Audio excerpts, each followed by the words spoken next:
Bismillahirrahmanirrahim. Assalamualaikum warahmatullahi wabarakatuh. Alhamdulillah, alhamdulillahi rabbil alamin. Wa bihi nasta'inu ala umurid dunya waddin. Ashhadu an la ilaha illallah wahdahu la syarikalah. Wa ashhadu anna Muhammadan abduhu wa rasuluh. La nabiyya ba'dah. Amma ba'd. Buat langkah yang pertama, marilah kita ucapkan setinggi puja sedalam syukur kehadirat Allah Subhanahu wa taala. Yang mana Allah telah melimpahkan begitu banyak rahmat, nikmat hidayahnya kepada kita. Sehingga kita telah dapat merasakan nikmat menghidup udara segar, merasakan nikmat berbadan sehat, merasakan nikmat iman dan Islam. Begitu banyak rahmat dan nikmat yang telah Allah berikan kepada kita. Hendaknya lah kita syukuri. Maka Allah akan menambah nikmat tersebut. Sebagaimana Allah berfirman dalam Quran surat Ibrahim ayat 7. Bismillahirrahmanirrahim. La in syakartum la azidannakum wa la in kafartum inna adzabi lasyadid.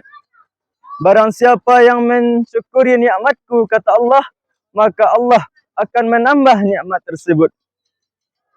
Dan barang siapa yang mengkufuri nikmat Allah, maka azab Allah sangatlah pedih. Pemirsa yang dirahmati Allah. Selanjutnya, selawat dan salam kita ucapkan kepada baginda Rasulullah sallallahu alaihi wasallam dengan mengucapkan Allahumma salli ala sayyidina Muhammad wa ala ali sayyidina Muhammad. Semoga kita termasuk golongan orang-orang yang mendapatkan syafaatnya di akhirat kelak. Amin ya rabbal alamin. Pemirsa yang dirahmati Allah, langsung saja masuk ke judul ceramah kita pada kesempatan kali ini, yakninya kewajiban berzakat. Pemirsa yang dirahmati Allah, sebentar lagi kita akan menempuh yang namanya bulan suci Ramadan, yaitu bulan yang dimana bulan yang diagungkan dan yang dinanti oleh umat Islam. Pada bulan tersebut, umat Islam akan berpuasa selama 1 bulan penuh. Kemudian setelah berpuasa, mereka akan diberi kewajiban untuk berzakat. Yang mana bentuk zakat ini adalah bentuk dari penyucian diri dan penyucian harta seseorang.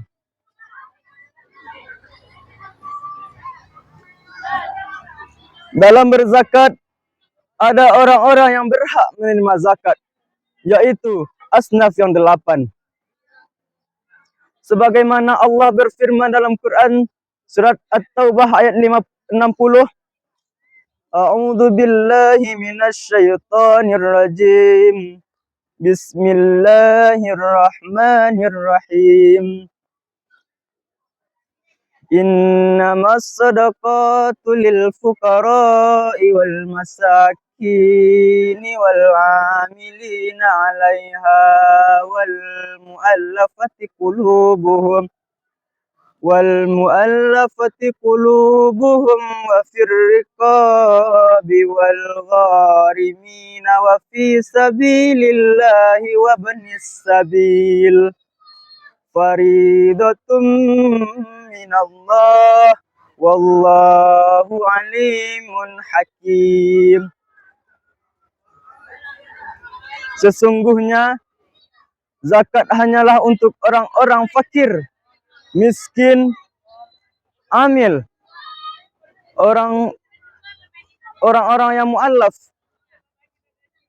hamba sahaya, orang-orang yang berhutang, orang-orang yang berjihad di jalan Allah, dan orang-orang yang sedang dalam perjalanan. Semua itu adalah ketentuan dari Allah Subhanahu wa taala. Allah Maha mengetahui lagi Maha bijaksana. Para pemirsa yang dirahmati Allah, fakir adalah seorang hamba yang memiliki kekurangan baik dalam segi harta maupun jasmani. Yang kedua, miskin. Miskin adalah seorang hamba yang memiliki rezeki untuk kehidupan sehari-hari, namun masih ada kekurangan. Yang ketiga, amil.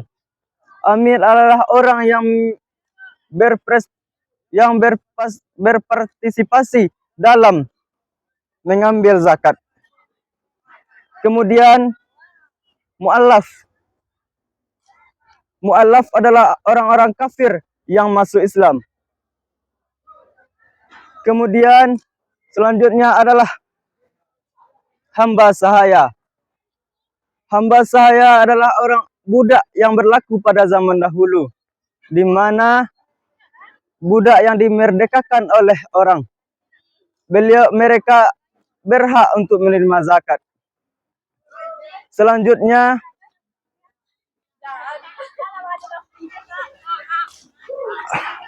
orang-orang yang berjihad di jalan Allah. Dan yang terakhir adalah orang dalam perjalanan atau orang dalam musafir. Para pemirsa yang dirahmati Allah, zakat hendaknya lah diberikan kepada asnaf yang 8. Apabila zakat tersebut diberikan kepada yang bukan asnaf yang 8, maka zakat tersebut dianggap tidak sah. Zakat tersebut masih belum dianggap sah karena yang berhak menerima zakat adalah asnaf yang 8. Tetapi apabila diberikan kepada yang bukan asnaf yang 8, maka zakat tersebut belum sah. Mereka masih memiliki hutang kepada Allah Subhanahu wa taala.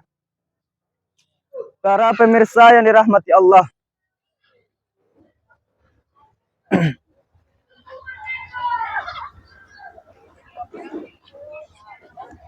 zakat bentuk menyucikan diri.